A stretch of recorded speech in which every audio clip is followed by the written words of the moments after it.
تو اب علماء نے دونوں حدیثوں کو تطبیق کی کوشش کی علماء نے کہ بھئی کھانا بھی کھلاؤ اور روزہ بھی رکھو، افطاری میں کھلا دو۔ دوسرا سحری میں جو کھلانے کا مسئلہ ہے نا، سحری میں، تو سحری میں جب ہم کوئی کہتے ہیں نا فلاں دن یہ کام کرنا ہے فلاں دن، تو اس سے لغت میں جو ذہن میں متبادر ہوتا ہے نا، وہ دن کا وقت ہے، وہ 3:30 پونے 4 کا وقت نہیں ہوتا۔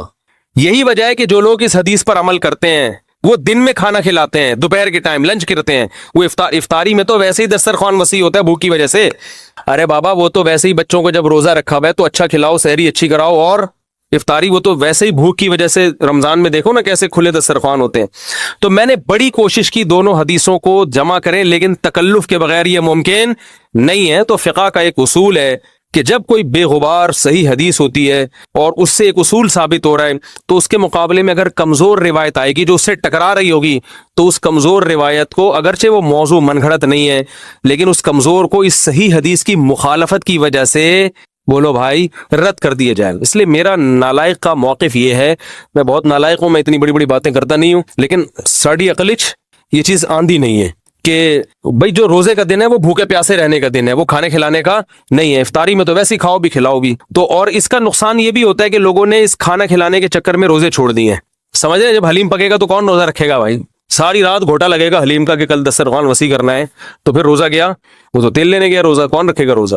تو وہ حدیث صحیح حدیث کی بالکل اس میں ٹائٹ قسم کی مخالفت ہو رہی ہے، ٹھیک ہے نا؟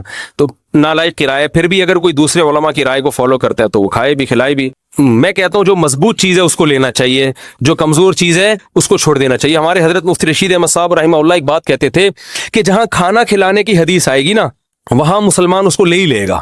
کھانے پینے کی جہاں بات آئے گی مسلمان کیا کرتا ہے؟ وہ کہتا ہے بس یہ صحیح ہے، یہ بالکل صحیح حدیث ہے، ٹھیک ہے نا؟ وہ کیا کرتا ہے؟ جن علماء کی تحقیق ہے وہ تو تحقیق سے کہہ رہے ہیں، لیکن عام پبلک کی عادت یہ ہوتی ہے کہ فتویٰ بھی اسی کا فالو کریں گے جہاں کھلانے کا تذکرہ آ رہا ہو۔